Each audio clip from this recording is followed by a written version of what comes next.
हजरत इमाम हुसैन बहुत बड़े इबादत गुजार थे। वह रात भर अल्लाह की इबादत में लगे रहते थे।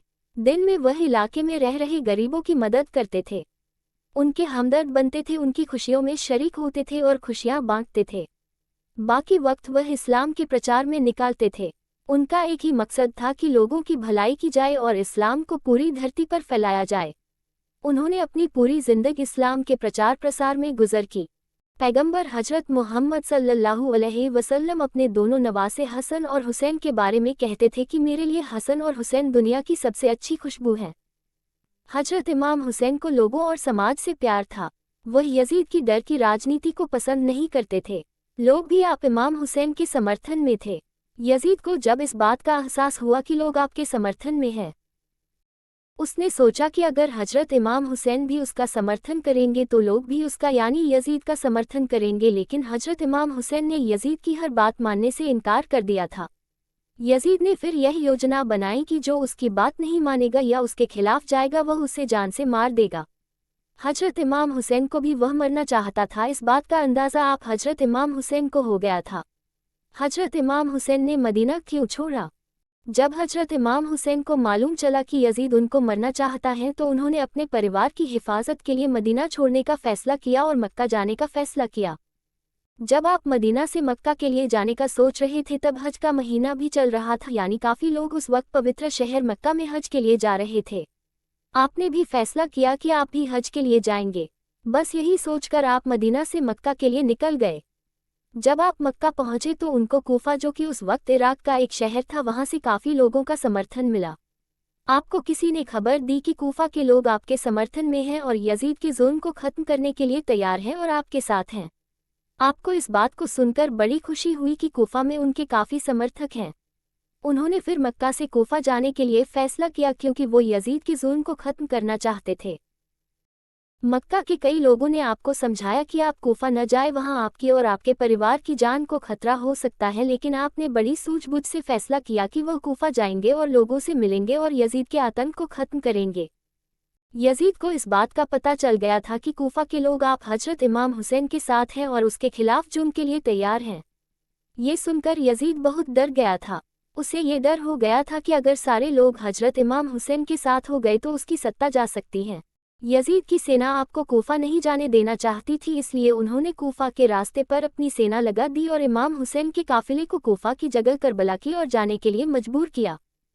करबला, जो कि उस वक्त की एक बीहड़ जगह और गर्म रेगिस्तान था, जहां सिवाय बंजर जमीन के कुछ नहीं था। इमाम हुसैन और उनका काफिला, जिसमें कुल 72 लोग थे, जब मुहर्रम की 2 तारीख 61 हिजरी को करबला पहुंचे तब यजीद की सेना भी वहां पहुंच गई।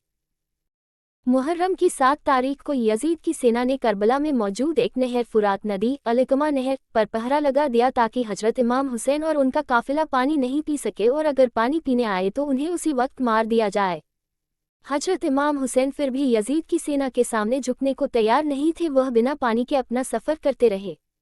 करबला के रेगिस्तान की इतनी गर्मी में बिना पानी के रहना बहुत मुश्किल था। बिना पानी के हजरत इमाम हुसैन के बच्चे प्यास से तड़पने लगे क्योंकि उनके पास न पानी बचा था न खाना। बिना पानी और भूख के रहते हुए उन्हें 2 दिन हो गए थे। इमाम हुसैन करबला में यजीद से लड़ना नहीं चाहते थे, वह बस अपने परिवार को वहां से निकालना चाहते थे ताकि वह किसी तरह कूफा तक पहुंच जाए। उनको पता था कि यजीद की सेना उनके पूरे परिवार को मार देगी, इसलिए वह सेना के सामने नहीं आना चाह रहे थे। मुहर्रम की 9 तारीख को यजीद की सेना ने करबला में आपके काफिले पर हमला कर दिया। अब आप समझ गए थे कि उनका बचना मुश्किल है। हजरत इमाम हुसैन ने यजीद की सेना से एक रात की मोहलत मांगी ताकि आप मुहर्रम की 9 तारीख की रात अल्लाह की इबादत कर सके और अल्लाह से अगले दिन जंग में फतेह हासिल करने की दुआ मांग सके। यजीद की सेना उनकी इस बात को मान गई और उन्हें यानी हजरत इमाम हुसैन को एक रात की मोहलत दे दी, क्योंकि यजीद की सेना को मालूम था कि ये लोग बिना पानी खाने के रह रहे हैं और एक रात में तो ये और कमज़ोर हो जाएंगे। करबला की जंग का वाक़या। एक रात की मोहलत मिलने के बाद हजरत इमाम हुसैन, उनके परिवार और काफिले ने रात भर अल्लाह की इबादत की और जंग में फतेह हासिल करने की दुआ मांगी। अगले दिन यानी मुहर्रम की 10 तारीख को जंग का ऐलान दोनों ओर से हुआ। जंग में हजरत इमाम हुसैन के समेत कुल 72 योद्धा यजीद की हजारों सेना के सामने युद्ध करने को तैयार थे। प्यास और भूख की हालत में भी आपके लोगों ने यजीद की हर बात को मानने से इनकार दिया, क्योंकि वही यजीद के सामने झुकने से ज़्यादा शहीद होकर मरना पसंद करते थे। दोपहर में नमाज के बाद यजीद की सेना आपके काफिले पर हमला कर दिया। हजरत इमाम हुसैन समेत 72 योद्धाओं ने यजीदियों से डटकर मुकाबला किया। जंग में आपके सभी योद्धा शहीद हो चुके थे। तब अकेले इमाम हुसैन ही अकेले बचे थे। बाकी कुछ महिलाएं, जिनमें एक आपकी यानी हजरत इमाम हुसैन की बीवी भी थी, वह तंबू में थे। तभी अचानक उनको अपने 6 महीने के बेटे अली असगर की आवाज़ सुनाई दी, जो कि 3 दिन से प्यास से तड़प रहा था। उनका बेटा भूख और प्यास से बेहाल था। उनकी माँ भी 3 दिन से भूखी प्यासी थी, जिसकी वजह से दूध भी नहीं पिला पा रही थी। आप हजरत इमाम हुसैन को अपने बेटे की यह हालत देखी नहीं गई और वह उसे अपने हाथों में उठाकर करबला में ले गए। उन्होंने यजीद की सेना को अपने बेटे को थोड़ा पानी पिलाने के लिए कहा, लेकिन उन्होंने पानी नहीं दिया और आपके बेटे के ऊपर तीर से वार कर दिया, जिससे आपके बेटे की उसी वक्त मौत हो गई और वह शहीद हो गए। उसके बाद यजीद की सेना ने भी हजरत इमाम हुसैन को बहुत बुरी तरह से कत्ल किया। इमाम हुसैन के शहीद होने के बाद उनका घोड़ा, जिसका नाम जुलजनाह था, वह तंबू में आया। उसके जिस्म पर खून की निशान थे, वह जख्मी भी था। तंबू में आते ही वहां मौजूद महिलाएं समझ गई थी कि हजरत इमाम हुसैन शहीद हो चुके हैं। हजरत इमाम हुसैन के शहीद होने के बाद उनके घोड़े जुलजनाह के साथ क्या हुआ, इसका कोई जिक्र या इसका कोई साबुत किताबों में नहीं आया है। यजीदियों ने तलवार से आपका मुबारक सर काटकर गली मोहल्लों में घुमाया था। उनका जुलूस निकाला गया था। ये देखकर हर किसी की आंख में आंसू थे सिवाय यजीदियों के। खैर, इमाम हुसैन की शहादत को इस्लाम कभी भुला नहीं सकता। इनकी ही याद में मुहर्रम के महीने में मातम किया जाता है और हजरत इमाम हुसैन और उनके परिवार की कुर्बानी को याद किया जाता है। हमें भी चाहिए कि मुहर्रम के महीने में उनकी शहादत को याद करें।